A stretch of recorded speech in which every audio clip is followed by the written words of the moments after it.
All right. Welcome. Welcome back. Welcome if you're just tuning in online. Now we're going to spend some time discussing adaptation, which is a newfound priority, I would say, probably for the European Union. It hasn't really been on the agenda really for the last 5 years that much, but as we're seeing more and more climate impacts strike all across the continent, most recently, I think, like everyone will have seen the devastating images out of Spain, the deadly flooding there. It's really risen very quickly up the list of priority items for the Commission, for governments across Europe. And today we're specifically going to be talking about challenges related to water, so both the abundance, the too much of it in the sense of flooding, and when there is too little in a sense of droughts. And I have with me two wonderful panelists. First we have Eliana Bardam from the European Commission, the Director for Adaptation and Resilience at DG Klima. And then over here we have Pietro Francesco De Lotto, the President of the Consultative Commission on Industrial Change, who's also the coordinator of the EU Blue Deal flagship initiative of the European Economic and Social Committee. We were also going to have Javi Lopez here. He had to cancel last minute, unfortunately, so we have a bit of a cozy chat between the three of us. Sorry about that, but great to have both of you here. And I think, Eliana, can I kick off with you? Obviously, we have the promise of there being an adaptation plan in this term. Can you give us any idea of when that might be coming? Well, thanks very much for that question. And if you have the answer to that, I would be happy to hear it. As you will all understand, we're now in the very early stages of this mandate. So it's the second working day under this new mandate. And we're, of course, super excited and enthusiastic to get into work. But do we have a very clear timeline that we can commit to today? No. So what we already now know is that there will be elements of reflection of the adaptation and resilience agenda in the Preparedness Union strategy, which we expect to be one of the early deliverables. Because as people will have seen in the Niinistö report, which was looking at the preparedness at the level of civil and military defense, we are now talking more and more about the whole of the threat landscape. So we're looking at not just one or another threat scenario, but the whole of the different cyber threats, pandemics, climate change, and military aggression. Because our vulnerability in one area increases our vulnerability in the other areas. So there is a really much more comprehensive approach to looking at preparedness, be it to floods or be it to pandemics, and we'll see what signals in terms of timing we get from that as well. Okay. Thanks, Pietro. I think for our audience members not familiar with the Blue Deal, could you give us a summary in a nutshell of what you are asking for? Thank you. Yeah. Thank you so much. Good morning, everybody. No, good afternoon now. Few words. I belong to the European Economic and Social Committee. We are an institution based on one principle, so important for what we will say a bit later.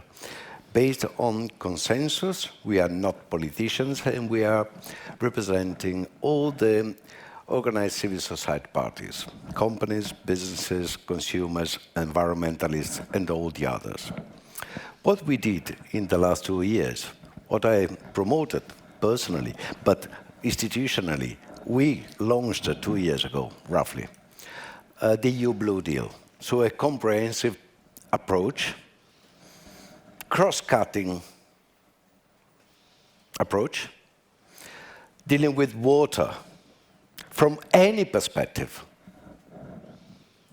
Environmental, first, of course. Social, economics, external relations. I would say all the aspects dealt with and dealt by all our commissions. We finalized a very comprehensive package, political package, and proposal, concrete proposals, after 1 year of long work.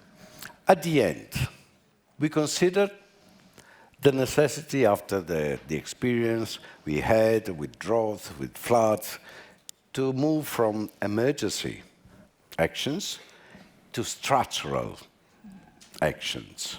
First, key message.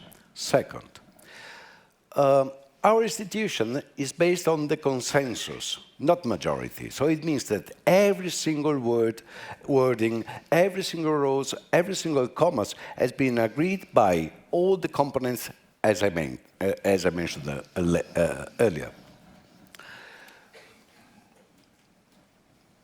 We took on board European Parliament and Committee of Regions. So we were not alone. But we started from one important standpoint. We really appreciate what is doing in the Commission, what Commission did, is doing, and will do. But we felt that the quantitative dimension of water needed to be treated also at European level. So, key messages: governance. In Europe, at European, regional, local, energy basis, we are experiencing a real mess.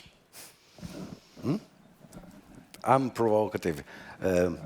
Many of you know me, and I am, and I want to be. Governance, financing. We launched the idea to have a single entry point for financing publicly and to join private funding with the Blue Transition Fund. Economics, a fair price.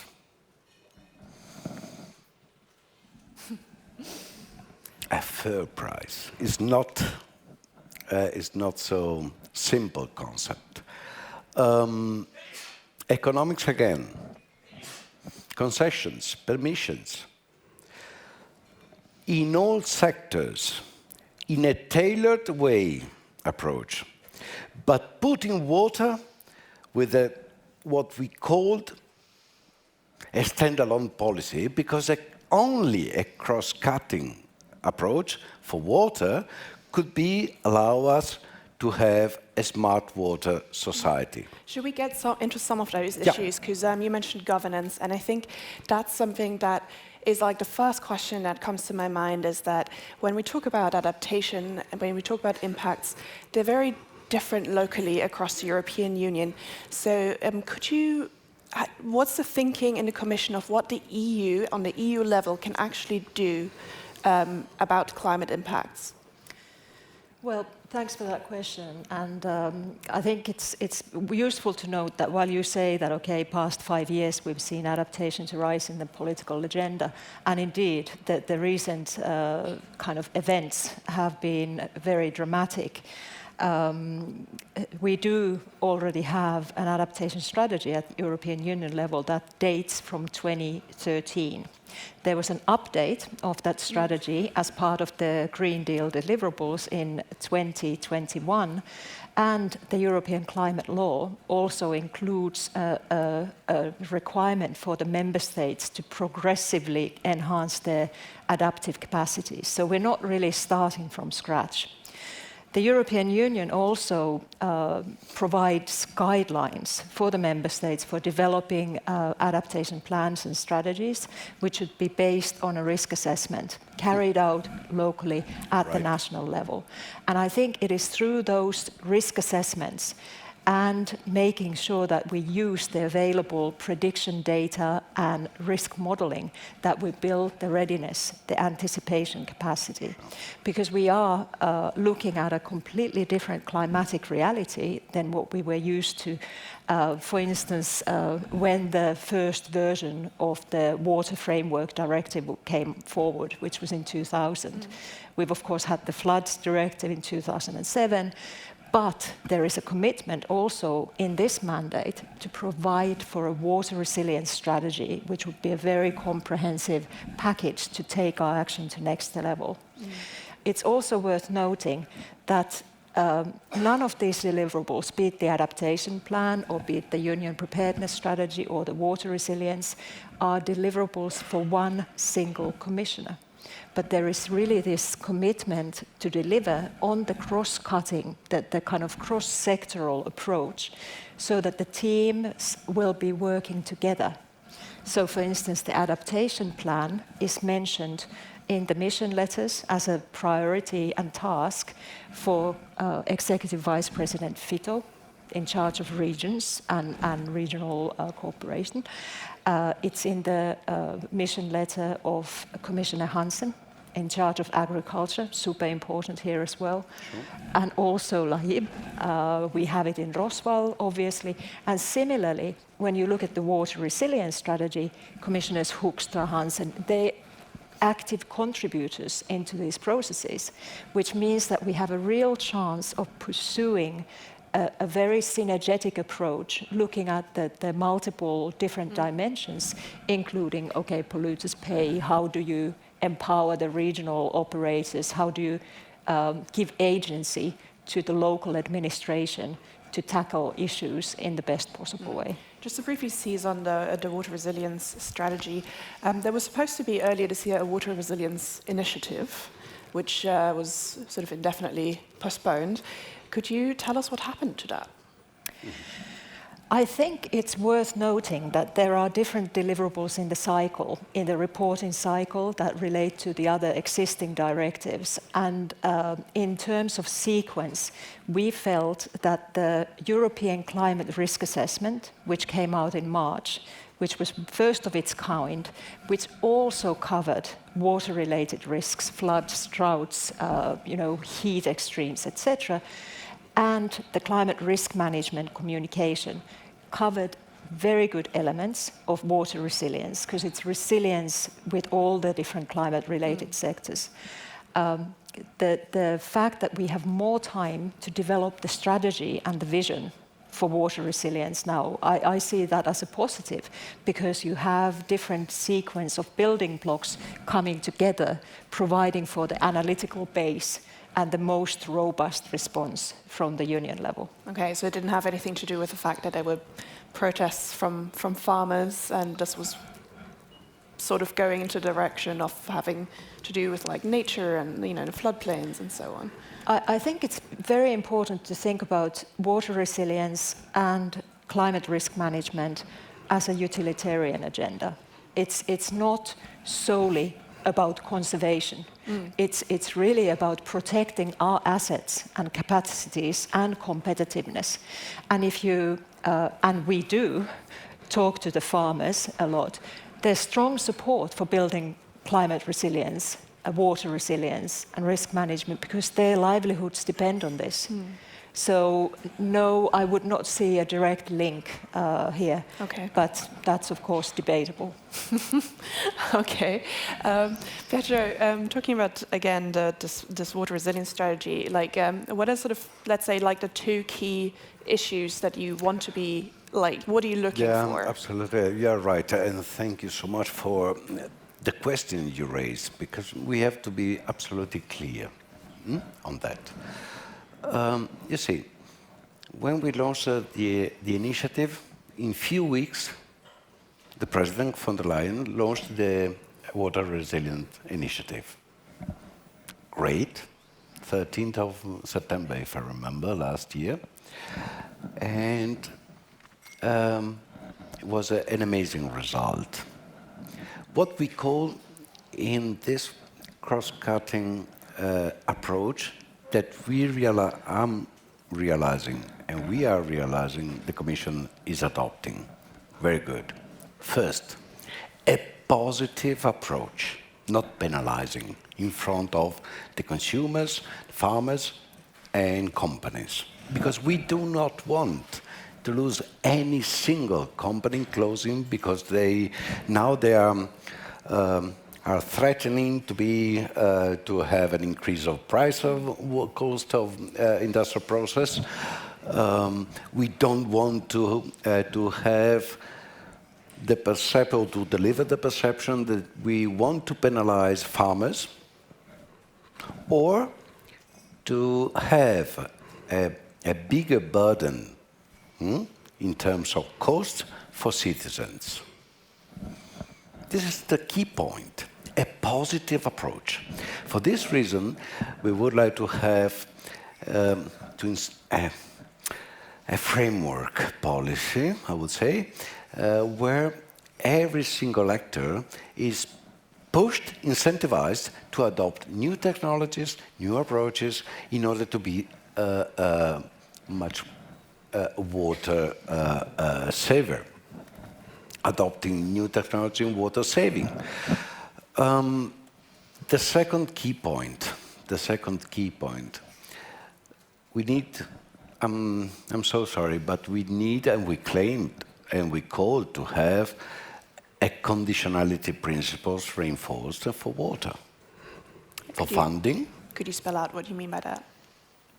Sorry? Could you spell out what you mean by that when you say conditionality? Conditionality, you know, after 2 years, we have very few, how many? Countries, member states, adopting a national water strategy. After drought, floods, everywhere, from north to south, from east to west, very few, very few. Fewer and fewer member states appointed a special envoy for water, coordinating all the authorities, overlapping, discussing, sometimes fighting daily at national, regional, local level. So we need to push them, to push member states in have a comprehensive strategy as well, to be effective. Conditionality for funding to achieve the simplest, the first one. We need to have at European level, national level, and European level, a reliable set of data. We have not. We have not, but not because we, at European level, we are not smart or clever or we are not focused on it. Because we have not. No data, no policy. And no policy, what? Do you want to come back on that, Iliana? Yeah, I think it's not necessarily lack of data. We have a lot of satellite information. We have a European Drought Observatory. We have Flood Observatory, early warning signals, information. So there's almost an abundance of or overflow of data. What I think is the missing piece is how do the decision makers at different levels how can they access that data in a way that's decision relevant? Because when and I work with this on a day-to-day basis, when I go to some of the tools, or if I go to the Copernicus and just look at the random data, it's very difficult to get your head around it. So more focus needs to be put on decision-relevant data and capacity building at different levels, local, regional, and national, and also for clear concept and understanding of risk ownership. Because if people don't know what part of the protocol they are in charge of, where do they have the empowerment and agency to act, then they may feel overwhelmed or confused. And I do think that there is a lot we can learn from each other at the level of the different member states and also at the union level. I also think that we need more more systemic European approaches for risk monitoring, including at the different levels. But these are conversations where we have seen the envelope moving since, so there is much more readiness to really take the efforts to the next level, which I find hugely encouraging. We've been talking about the European climate risk assessment findings, many of which relate to agriculture and water, at different council formations. ranging from tourism to energy to finance, in order to really sensitize and raise understanding about the interconnections that are there. Because whether we like it or not, the European continent is heating up twice the global average rate. So when in the last 12 months, we went past the 1.5 degrees, which is the magic aspirational threshold enshrined in the Paris Agreement. In Europe, that means 3 degrees. So we can no longer afford to plan for investment and for business practices that don't reflect that climatic reality, because it's going to be different. It's not going to be the doom and gloom, and we are not in the business of scaremongering, but it's our role to exercise the precautionary principle when we're talking about using public funds or the EU budget, so that we don't expose our financing and assets to climatic risks that can be managed better. And here, just one number, because I think it speaks volumes about what we're looking at.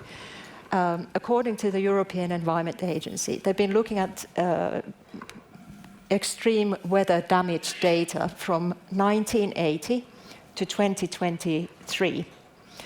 And the total during that 43-year period is 738 billion. Now, it's a big number, and it could be said that it doesn't capture all the EU damages. But to me, what's more interesting about that number is that 22% of that accumulated total occurred between 2021 and 23. So in the last 3 years. And if you see what's happened this year in Central Eastern Europe, in Portugal, in Italy, and of course in Spain, the numbers are likely to again go significantly up in proportion. So I think as a society, as an economy that's also a global regional player, we do need to start preparing for that resilience that allows us to sustain our competitiveness, sustain our prosperity, and sustain our security. And we have a lot of tools to take that, relating to governance, relating to finance, relating to data management, and also relating to policies such as spatial planning, procurement rules, etc. And I think we're in a place where we should not leave any stone unturned. Can you perhaps give us a sneak peek of how that will be reflected in the Preparedness Union communication? Well, as you know, this is all kind of taking shape as we speak, so it's very difficult for me to open that up much more. But I think what we also have in terms of the future financial framework and other conversations that are all interlinked as we speak, it would be fair to assume that these reflections inform the format and concepts that will be put forward. And can you tell us anything about the water resilience strategy, given that that's been in development, as part of this initiative and for a bit longer than, so it's not just been part of this mandate, it's the work started in a previous mandate. Is there any specific regulations, any specific legislation you're looking at that? Well, I think I'll go back to what I said first, and I have to ask for your indulgence. Our political masters have been in the offices for less than 48 hours, so if you allow, I will be happy to come back to that a little bit later, but there's a calibration ongoing as we speak. All right. Well, then let's open another can of worms, and that is financing, as you've just touched on it with the budget. And I think you also listed that as one of your key priorities. Financing adaptation can be a challenge because there's not necessarily often a business case as there is with, for example, renewables. And I'm wondering, perhaps, Pietro, what would be your vision for financing sort of like adaptation efforts on the European level? What does that need from the European budget? Okay. Allow me to say that we have to start by talking, if we want to to be water smart or water saving, we need to immediately act in agriculture and industry. 90%, 85% of the consumption. Again, in a positive way, with the right approach. We have all the technologies. We have all, in Europe, we are one of the leaders in clean technologies. So we could turn from a threat to a real opportunity, also for our companies, our economy, to be world leader in this aspect. When I say that we have all technologies, I'm referring, for example, to the industrial sector. It's necessary to have, when we talk about financing and policies in a tailored way, we have to create a clear nexus between energy and water, for example. Because in industrial processes, if you decrease the consumption of water, you are likely to see the increase of the energy costs. But it's feasible, it's affordable, in due way. But we need to approach this problem with appropriate financing, funding, and policy, and creating also targets. Not penalizing targets, but, how to say, creating a positive approach to achieve better and better situation, decreasing, for example, the cost of energy and balancing or the higher cost for water saving with lower level of energy crisis. We are talking about hydrogen, but we never discuss how many, which is the quantity of water needed to produce hydrogen. Never. We never discuss, is a transparent input. So we need to start to talk in a very, coming from different perspective. Okay. Did you want to come back on that, or? On the financing in general? Yeah, I think this is something that we recognize is a super challenging area. We had a recent Court of Auditors report, came out on the 16th of October, that looked at adaptation within the EU. And one of their recommendations was alluding to kind of preconditioning EU funding on resilience and stress testing, if you like, of how monies are being spent. So that's one thing. We should look at all of our investment in light of, okay, how capable is that investment to withstand these changing climate conditions. But in addition to that, what we launched as part of the risk management communication tasks or actions was a specific reflection group on financing climate resilience, which has members from the insurance sector, from investment banks, from public banks, from Banking Federation, Business Europe, because this financing thing is not something that relates to just one area of industry, but it's something that concerns us all, including the regulators and central bankers, because it's a macro-fiscal issue by now. I often say that the economic case for adaptation is easier to make than the business case, because it's pretty pertinent that when you have these unforeseen disasters that happen, like say when we had the Belgian, German, Luxembourg flood, I don't want to talk about the fatalities, but the damages in euro terms were around 50 billion. And much of that recovery payment and rebuilding had to come from the public purse. And in those instances, that money is away from productive investment, and it shrinks the fiscal space. In addition, it shrinks the fiscal space also in terms of fiscal revenue, because when companies, when farms get flooded, they have no income. They go into paralysis for a long time. So you've got kind of a double pressure coming on the public purse. So that's why it really makes economic sense for us as the union, but also as individual member states to build that readiness.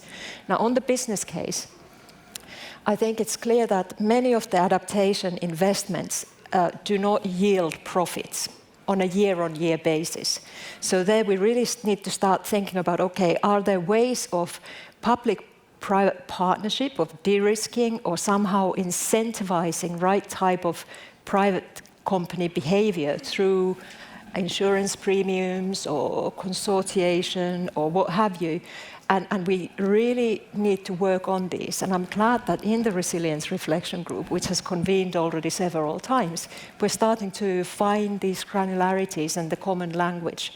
But one thing that we often come back to in that group is the narrative, the awareness, the kind of art of possible as well. So it's not all doom and gloom, but there are real solutions, and we need to work on those.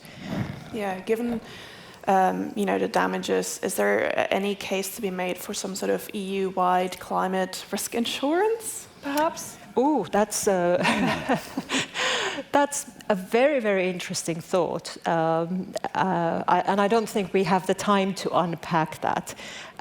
But I'm glad to say that we have the colleagues from Insurance Europe and European Investors and Occupational Pensions Authority who participate in these reflections. And I think that there are really good signs that we're going to find methods and ways and also terminology that resonates beyond the so-called green or climate constituencies. Because even today, too often, adaptation is associated with building dikes or doing a nature-based solution, whereas we're really talking about pretty important revenue retention potential. And like I said earlier, retaining our competitiveness as a society. Yeah. But and what about, for example, something that some Southern European countries have started talking about, which is this idea of a response fund? Is that something that might be needed at the European level to respond to precisely those enormous damages to help rebuild communities that are struck by floods, for example? Well, we already have the European Solidarity Mechanism and Solidarity Funds. In addition to that, we have the Civil Protection Mechanism. So there are ways that we're already responding. I think it's always important to think about, okay, do we need something new or do we need to strengthen what's already there, especially in the times that we talk about simplification, streamlining, and making what we do most relevant to the citizen. And it's not always, the solution is not always a new fund. Okay, I'm hearing a no in that answer. No, it's not a no, but I'm just saying first we need to look at what we have in place and how fit are those for the purpose. Okay, we're nearing the end of our panel, so I would ask both of you for closing thoughts, and also Pietro, obviously, if you want to come back on any of the points that Elina just made. Why don't we start with you? What are you looking forward towards when you're thinking about this? We all know that it's not a 100-meter run, it's a marathon. And we not just started, but we are at the beginning of this long marathon. And we have to be aware about that. But I think that what I would like to see in the near future is to have at least some figures going down. Leakages, 2024, some really developed regions at the top of the ranking at the global level, missing or losing up to, listen to me, 70% of the water to be delivered, up to 70%. But we have all technologies to fix pipelines to fix these issues, like in gas, like in oil, but we do not. Why? We have some answers. This is my first. Be absolutely proactive. Act now.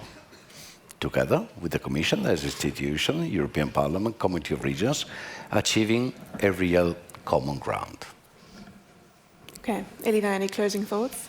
Yeah, of course, I completely agree with that. We need to be very prepared for the long haul, and we need to work together with all the institutions. What I would add to that is that we need to really reach out to the local and regional levels. Also, through the Committee of Regions, but also SUPLUS. Because whenever I travel to the capitals and have direct conversations with the industry, be it in my capacity as the mission manager for the mission adaptation, which is purpose-built for building the capacities and testing innovative solutions, I am just astonished with the level of creativity, resilience, and agility that we find at the local level. And we cannot develop robust and plausible solutions if we don't listen to the citizen and the local authorities, regional authorities who are impacted and whose circumstances may be very different from one country to another. So that type of sensitivity has to guide our work as we move along, in addition to working in close cooperation with all the institutions, Parliament, Council, Committee of Regions, and the Economic and Social Committee. And on that note, thank you so much to our panelists. Great to have you here. And please briefly remain seated don't run to the lunch break just yet. We will have Joanna Roberts, our policy editor, come up here and share her main takeaways from the first half of today. Thank you so much. Thank you so much. Thank you so much.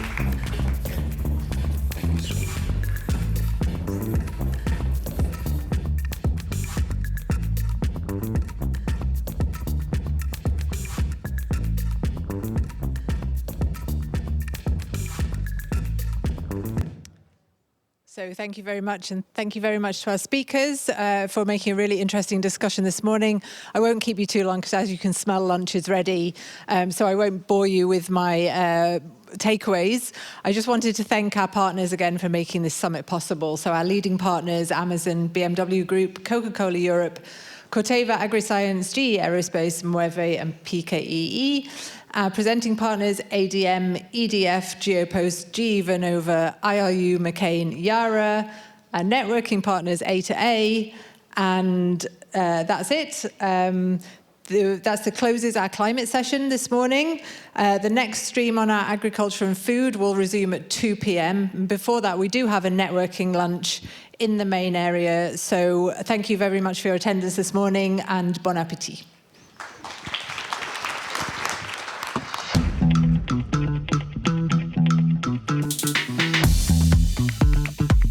We are united in diversity. We are very heterogeneous in our opinion. If we do not renew our partnerships with the rest of the world, Europe will not be relevant. We can make it if we are together as Europeans.